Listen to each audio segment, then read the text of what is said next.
y'all, we're back for another review. Wait, this is 2025. I gotta be all Glenn Powell. Hey, we're back for another review. That's right. Welcome back to Is It Worth It? Crazy Ant Media's review show. I am your host, Logan Austin, and today we'll be talking about The Running Man, starring Glenn Powell, Josh Brolin, freaking Coleman Domingo, so many other people, man. Just came out this past weekend, so let's dive into it.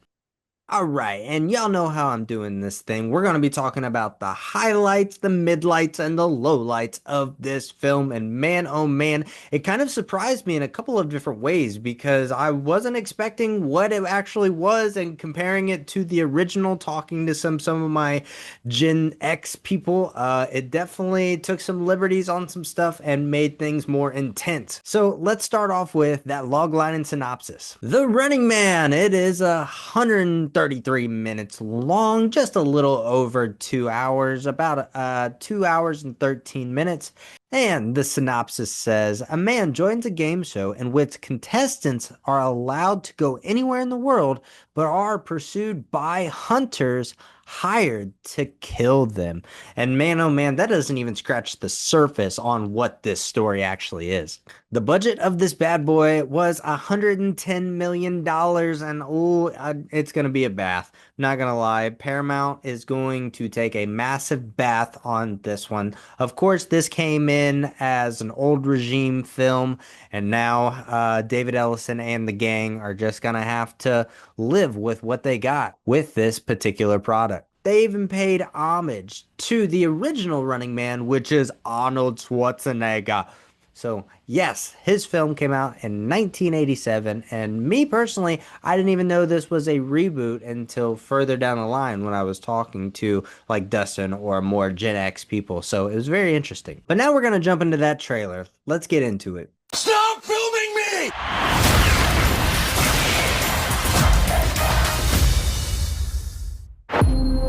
Ben Richards, 35, married, one child, in medical crisis. We need money for a doctor now. Ben, watch yourself. Employment status, blacklisted. But there's still a way out for you. It's the biggest show in the country. Bloodlust is our birthright! Set it free! Welcome to the Running Man! People on these games never come back. I'm not trying to get myself killed, so kiss my ass twice. Right there is why you can win this game. The rules are simple. Survive 30 days with the entire nation hunting you down. And get your family out of Slumside for good. I'm gonna come back here and burn this building down. I promise. That's the spirit. This is America, goddammit! And we don't put up with no bullshit! Yes! Hunt him down!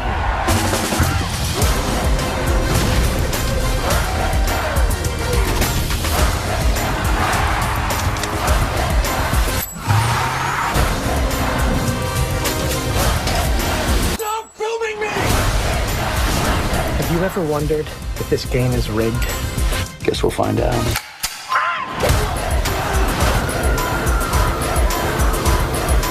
You might be moving up too fast. Hey, buddy. You're on Freebie.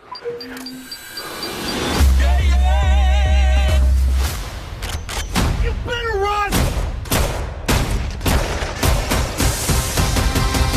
I got a grenade! Back at you.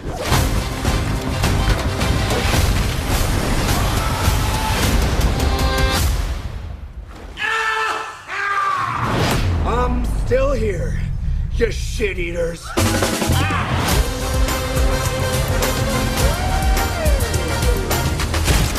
Hey, big boys!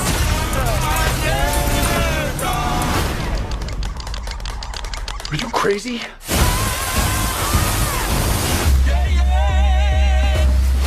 Yeah, yeah.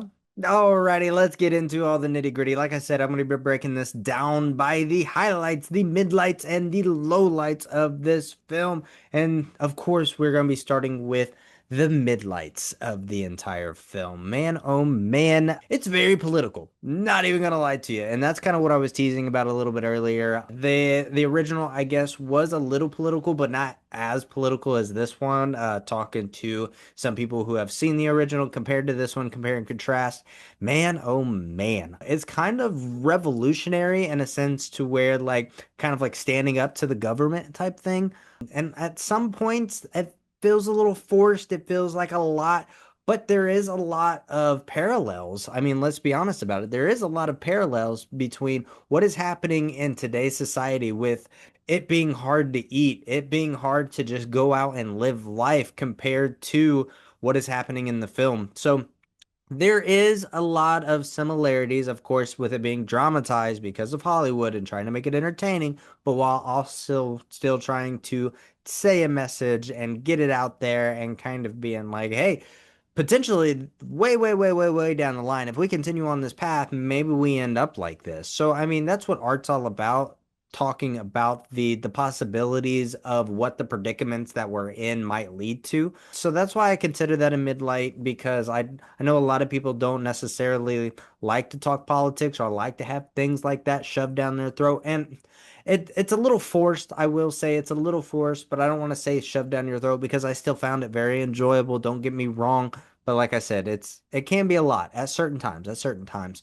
And at other certain times though, kind of without in the entire movie, it reminded me a lot of a 80s blockbuster cheese, right? I mean, speaking of Arnold Schwarzenegger, who starred in the original, it really reminded me of like the last action hero cheese, where it's like it's the goofy ass cheesy blockbuster movie that you saw in the 80s, of course, with it being a reboot of an 80s film. This only makes sense with it being kind of like that same type of vibe. But it's still the best kind of cheese, though. It's still smoked Gouda. It's still a nice white Havarti. So I'm not mad at it. It's still fun. I'm not even gonna lie.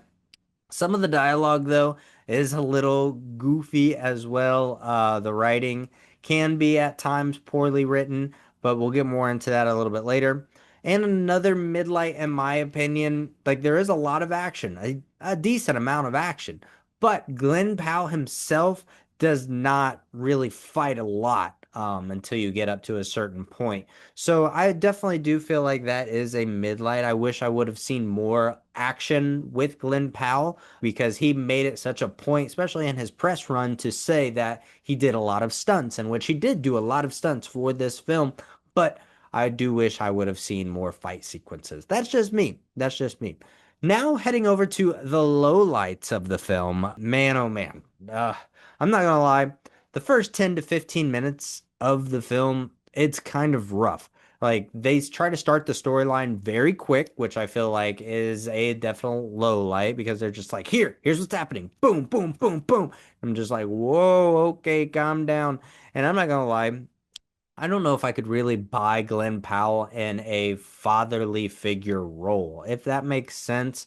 I don't know. He felt kind of uncomfortable holding his daughter character because in the film, the whole reason he went for the running man, it doesn't say it in that synopsis that I read to you a little bit earlier, but in the film, the reason he went for the running man was because his daughter was sick and they needed money and they are living in poverty. So the only way he could get that kind of money and try to get them out of the hole that they were in was to join this type of running man because he got fired and all of these different things that preemptively happened before him joining this show.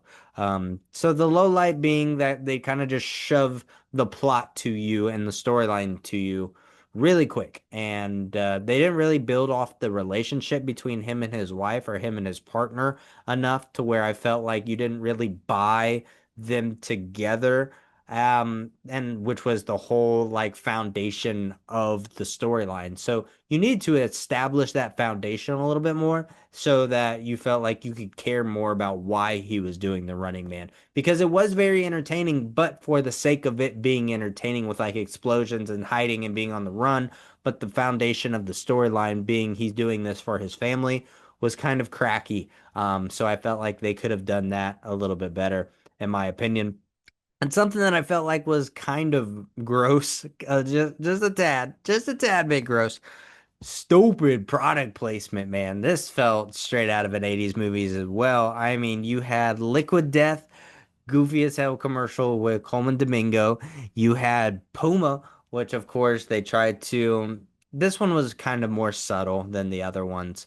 It was just a nice shot, pan up to the rest of the man's body or whoever's body it was. I can't even remember.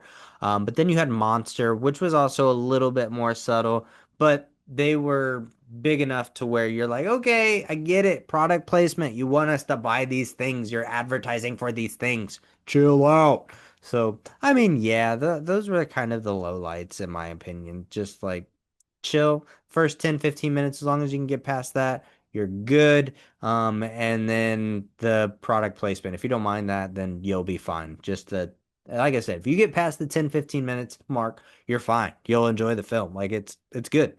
So that brings me to the highlights portion of the review.